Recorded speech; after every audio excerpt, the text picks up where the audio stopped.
We have read different analyses which are mostly written by the people who are not from the Central and Eastern Europe.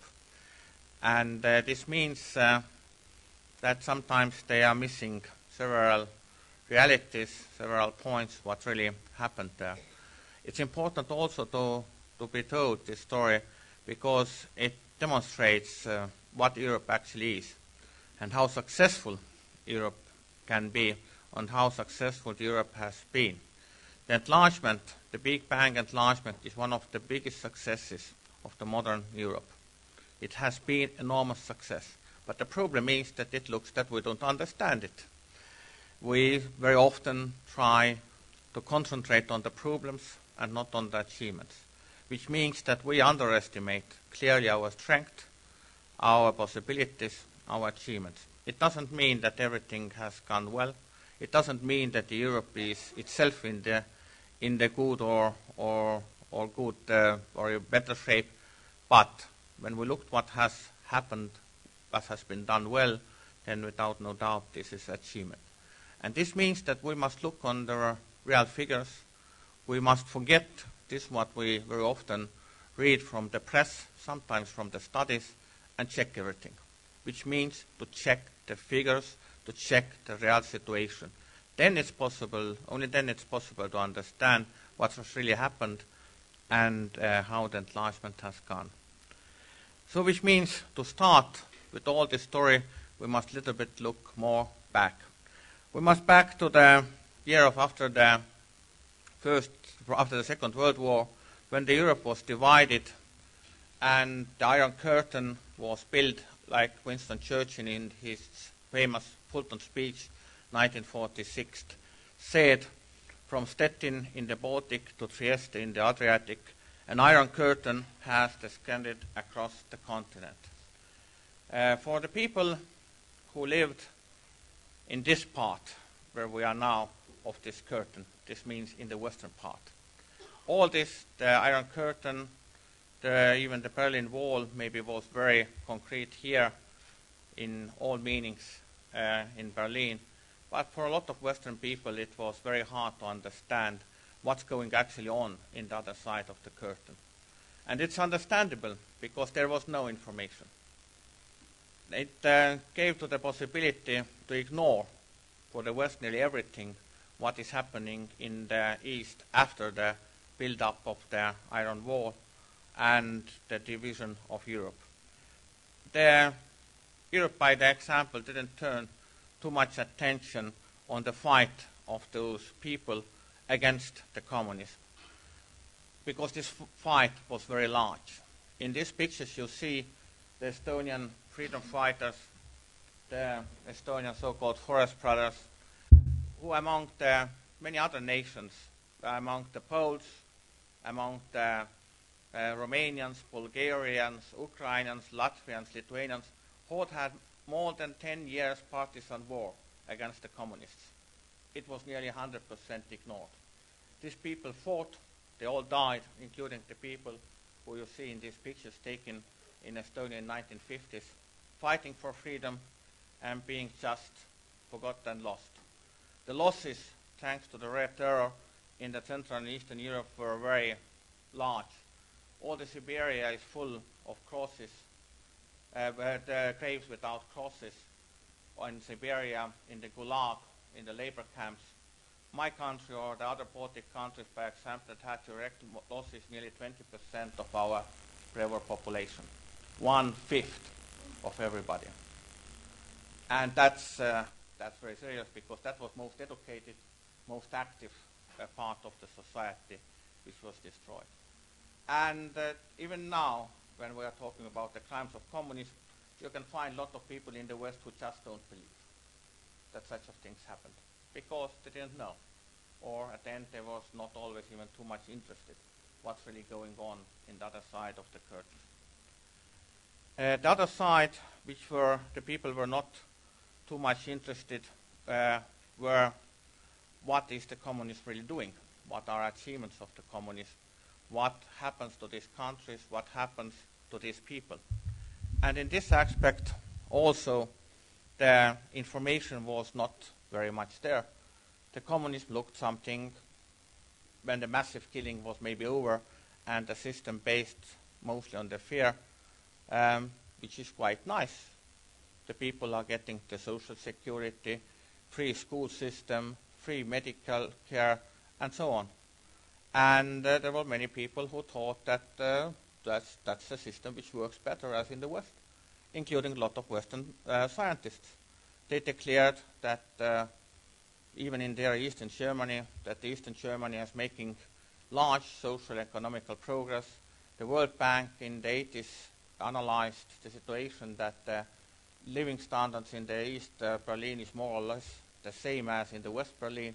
Of course, you had to ask the first taxi driver in the West Berlin to make it clear that is far, far from the truth. But that was the picture. And when then once the communist system really collapsed, in combined efforts from the West, who won the Cold War, but mostly from the people inside. As I said, even as this partisan war was over, always this nation continued to fight. Berlin, 1953. Budapest, 1956. Prague, 1986. Solidarity and Poland, we can say lot of many times, but mostly as the highlight in the Solidarity movement. All this weakened the system. All this gave more possibility. And when the Soviet Empire was defeated in the Cold War, pressed to the corner, and the new leader, Mikhail Gorbachev, started to build some new facade for the Soviet Union, then he forgot one important thing. The democracy is like a toothpaste. It's very easy to let out, but you couldn't put it back anymore. So which means the system collapsed very quickly, as we know. Of course, at the end, at the same time, the reality in the end of system was that. That's a food shop when you don't understand. Where you can buy actually only vodka and Armenian brandy, and that's it. All the Central and Eastern Europe was collapsed. All those mistakes made during the rule of communists were suddenly at one moment seen. And these problems were huge. The environment was destroyed, the souls of the people were destroyed, and actually the social networks were destroyed also. This is a big legend about social achievements in Central and Eastern Europe. When you compare the countries who are very absolutely similar or very near to each other, like Estonia and Finland, then you will understand what really happened. The Finland and Estonia in all levels were the similar countries before the Estonia was occupied by the Soviet Union in 1940 and Finland resisted. We were very, very similar. Actually, in the social sphere, we were even a little bit better as Finns. And then it collapsed. With these 50 years of Soviet occupation, the Estonian GDP per capita in power purchase parity was approximately 15 to 17% of the Finnish one, 6 or 7 times lower. And what less, the life expectancy, which was higher in Estonia in 1940 as in Finland, the Finland has passed us nearly with 8 or 9 years now. All the social standards, the death of the small children, the social protection, the level of education, the healthcare, everything worked better in Finland like in this Soviet system. Everything. I'm not talking about some cultural standards and so on. You were easily compare them. There is a very good studies made by both Finnish and Estonian scholars on this topic. You can see. You can of course compare more far away countries like Spain or Poland, East Germany, West Germany. You will mostly, when you open and look on the figures, you see the same thing. So it was a full collapse of the system. And this, of course, is one thing which is underestimating, analyzing today's problems and achievements in Central and Eastern Europe, how collapsed this system actually was and what was the point where those countries and people had to start. In Estonia, we can make a concrete example. We started in 1992, which was the first year of reforms. Our inflation ran on 1,000%. Our economy was going down by 30%. Unemployment prognosis ran on the next year more as 30%. We were absolutely dependent from Russia in our foreign trade. 92% of our trade was made from Russia. We didn't export it, nearly nothing, to the world market. We had food rationed. There was no cars on the street because there was no gasoline available. There was, in the winter time, there was no possible to heat the houses. So it was absolute catastrophe. And that was, which is important, this was before the reforms. Very often it's told that the reforms had too much price, social price, economical price, and so on. When we're looking on the real figures, when the fall happened and when the reform started, you see everywhere the fall was before and then the reforms came afterwards. Those market-orientated or shock therapy, or how you call those reforms, were the answer to this collapse. And that was the only way how the countries got out of this collapse. Because the countries would try to find some gradualistic approach or some soft way. Most of them never did it. Actually, they got to the even bigger problems or even bigger difficulties. Because the outcome of the transition is very different. There are countries which have failed badly in transition of the former communist world. There are countries who have done very well. And it depends what these countries actually did. Were they enough brave to go to the reforms? And of course, to be very frank, had they in mind democracy, rule of law, and such of European principles. And now I will reach the European integration. The biggest actually help and support from the first day of reforms were the European Union for all these countries. Not always direct help. We had a lot of this as well. But most important was example. How to run the country, how to run the economy, with all the misgivings, with all the problems, remembering that those two things mostly are important, democracy and rule of law. Every country in transition who had tried to find some other way, maneuvering out of democracy, maneuvering out of the rule of law, they have failed. They have failed very badly. Because the market economy actually couldn't work without democracy, the effective market economy, and without rule of law. That has the transition in Central and Eastern Europe made very clear on all the examples. And of course, the countries who did, they are changed really beyond recognition. This is the Thailand now, which looked very different in 1992. And of course, when we started, it was very hard to start. As we said, all the countries in reforms had economical fall. There was social collapse. There was growth of disorder, criminality, organized criminality. The corruption has been always part of the communism, but when there was no central power or strong central power, it became a real disease, because when it was not controlled. And there was a lot of talk that there is no experience what to do. Partly it's true. Really nobody has tried the way from the socialist back to the market, or democracy from authoritarian rule to democracy. It was tried, but not in so dramatic way in economy.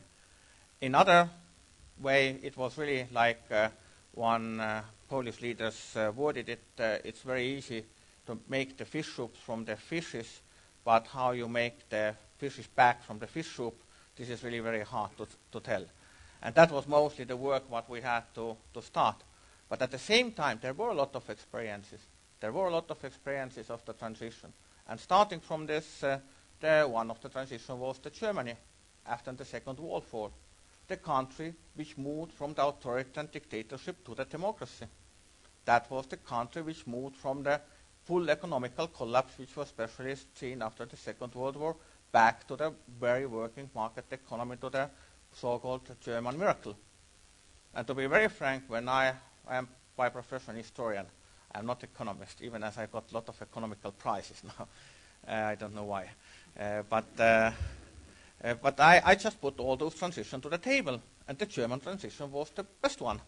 Not as I very much share the views on the German policy in the 60s, 70s, and 80s, which I think become a little bit problematic. But in the 40s, actually, what the Germany did was a real shock therapy. We just don't want to talk about this. There was enormous protest against all the Erhard and Adenauer reforms in the Germany, mostly from the Social Democrats and the trade unions. The government stayed in the parliament with all its reform program with one vote. We now looking at this is a consensus in Germany. This is no shock. This was no such a... When the monetary reform was made in the Germany in 1947, it was a shock. And when we are now talking about the shock therapy in all Central and Eastern Europe, that was named the shock therapy, what was learned. The Poles used it, we used it, the Russians didn't understand it, but called it shock therapy, because they forgot this one important part of it, rule of law. And that is what regulates the market. You couldn't have the functioning market economy without the rule of law, without strong institutions, and you must invest to the institutions, you must invest to the rule of law, otherwise it's just not going. And the countries who did it have done it quite well. As I said, the results, of course, coming partly from this first part and the secondly from this European enlargement in 2004 by the Big Bang. As I told soon from the first moments on, the Europe as example was enormously important to get the reforms done, to get the countries moving. But then, of course, the second approach was the concrete enlargement. Again, dividing to the two parts. First of all were enlargement negotiations. And they were enormously useful, because even those laws which were not introduced in these countries had now to be introduced to get us acquis communautaire done. And this was actually useful for economy, to make the laws which will regulate the competition, which will protect the enterprises, which will develop all those areas of the, again, to finishing this work on the rule of law.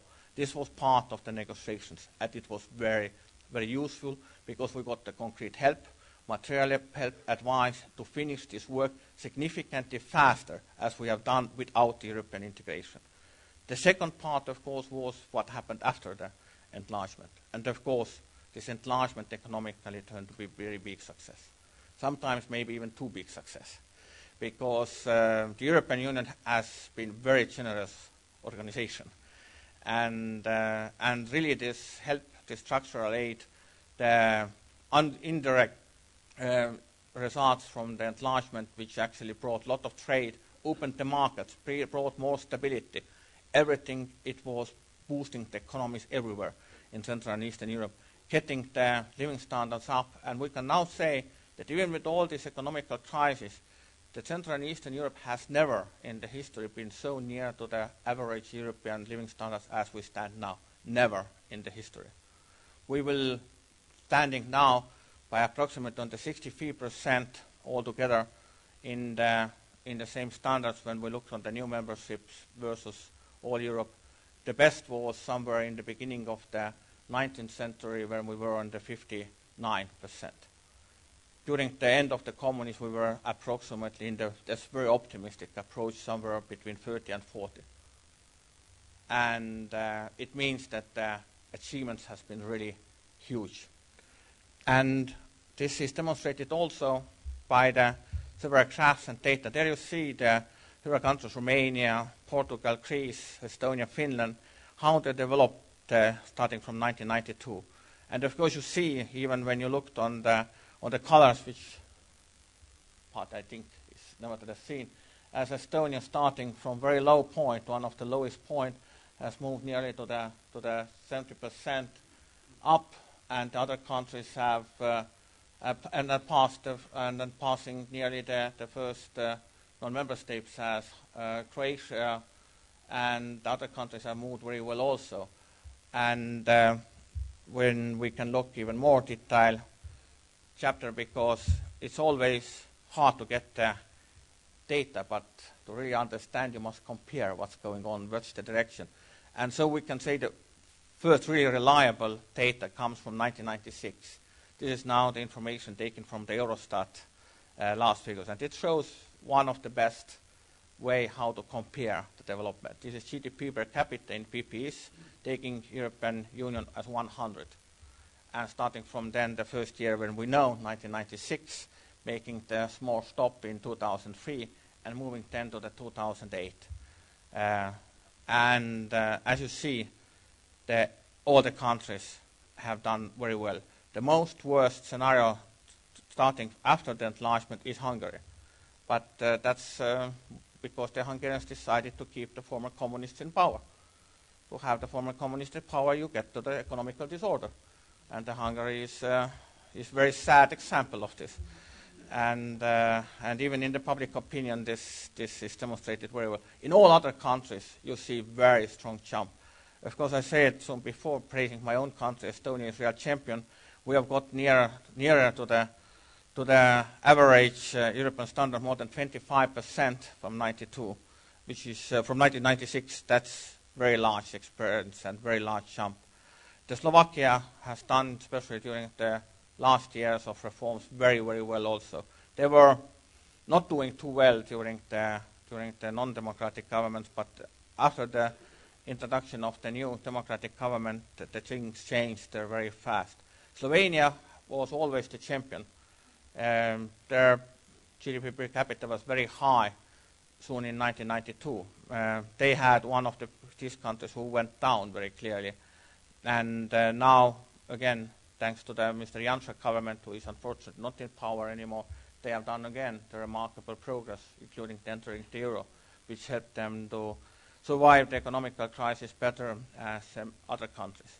So we see really very positive and very fast growth everywhere. And of course, I know the next question, Isby and I can ask all these questions again, what's the price of this? When the price of all this economical development are lack of social reforms, is the deteriorating social system, the growth of inequality, growth of poverty, all lack of social protection and so on, then we can very easily, but why? Why we need this economical growth when we are failing in all other fields? And then we reach to the biggest legend. Because everywhere in every journal you can read that Central and Eastern Europe is having a huge economical problems, social problems. The inequality has grown tremendously. We have seen all the lack of social support, problems in the medical care and so on. But there are people, let's look to the figures.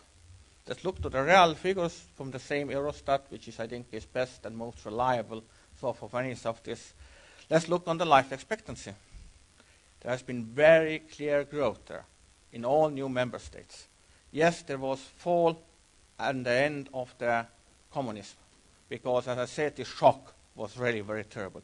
But immediately when the reform started, first it stabilized, and then it started to climb up.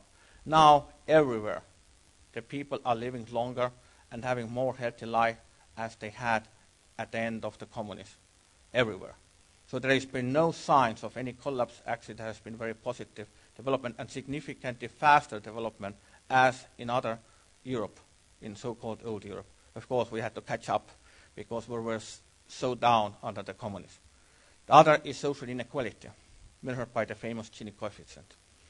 As, of course, the people who are not looking on the economical studies, they don't know even this, that at the end of the Soviet Union, in the 89, officially measured Gini coefficient in the Soviet Union was the same as in Great Britain, which means it was significantly higher as the EU average. Not higher, but significantly higher.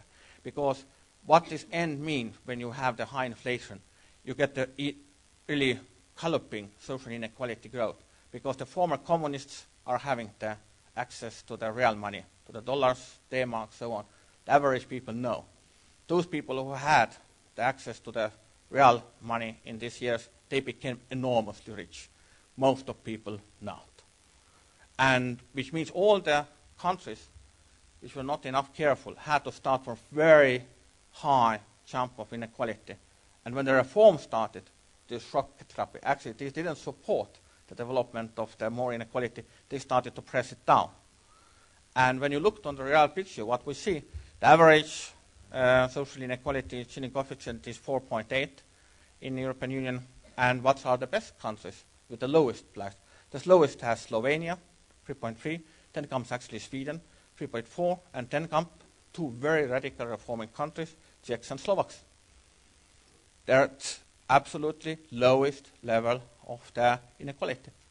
The average inequality in all the Central and Eastern Europe is a little bit higher, because some countries are having the similar as in Great Britain, as Estonia, for example, but nothing such of dramatic change. And actually, it's not growing, it's decreasing all the time. Even more massive decrease is the people at risk of poverty after the social transfers. This in Estonia, by example, was 40% in 1992 somewhere. We are now under the 20, clearly under the 20. A little bit higher as European average, 16%. But again, the best countries are all the new member states, those radical shock therapy reformers. Slovakia, Czech Republic, Slovakia, and Slovenia. They are doing very, very well. All Central and Eastern Europe is doing or very well, or well, at least well in all these areas. And again, looking where we are moving, it's moving to the lower inequality, to the lower risk of poverty, and higher life expectancy. You can look all other figures, the children mortality figures, whatever. You see exact the same picture. Those reforms has brought not only economical prosperity, they have brought significantly more social security and the wealth in also in these areas. Again, even having all those problems, which we, without no doubt, having too much people are thinking it themselves to the death, and too much people let them to be killed in the car accidents. But again, even compared how we started in the end of the communism, it has became significantly better. We are not there where we want to be, but we are moving very fast to this direction. And of course, a lot of people have asked how we have done it.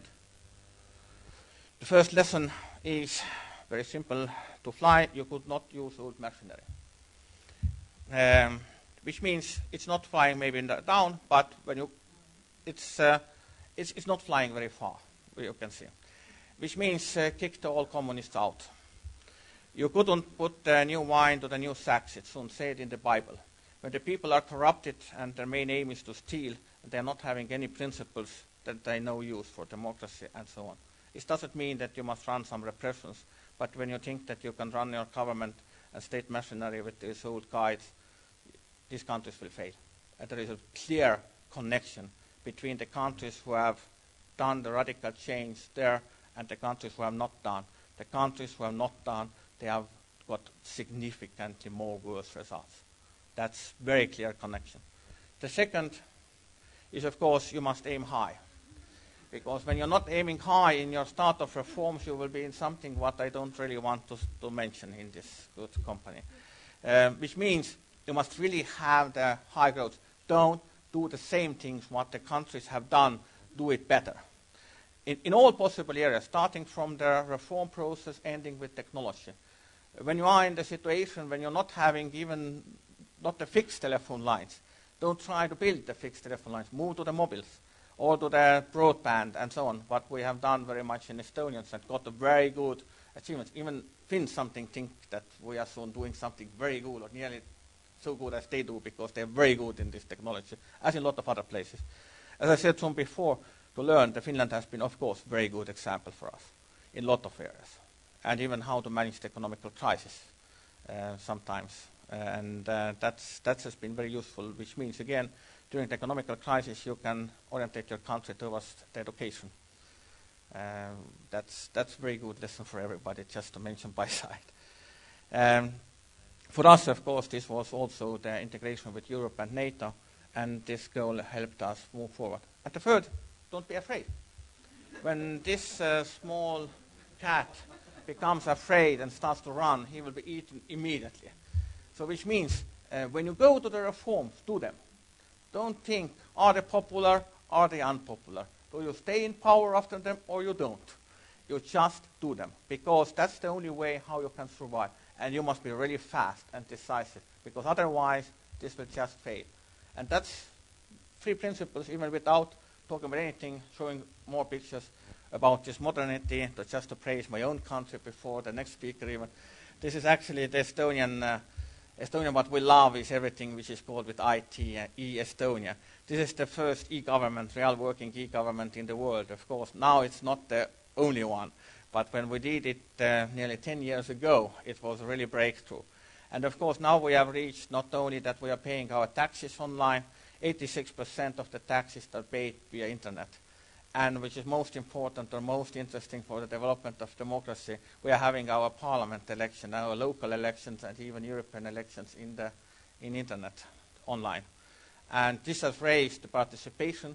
Estonia was one of the few countries in Europe where the participation in European elections got higher in the last elections.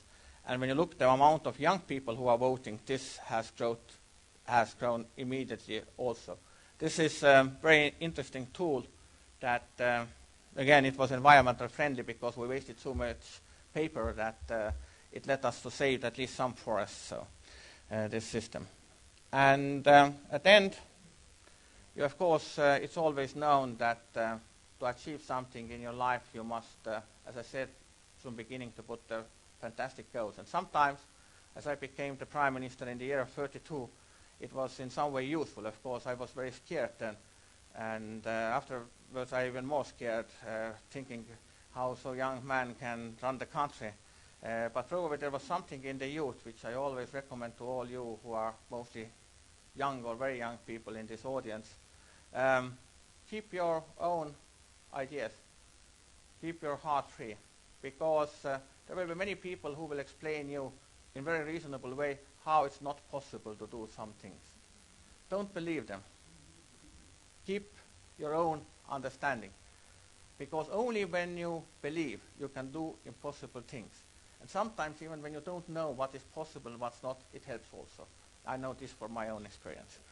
And when you are active, when you're having your dreams, when you're fast, when you're courageous, then you can do the miracles. We all know that you couldn't run on the water. But this lizard doesn't. So he does it. And that is open for all of us, especially when we are young, decisive, brave, and we can keep our dreams. Thank you.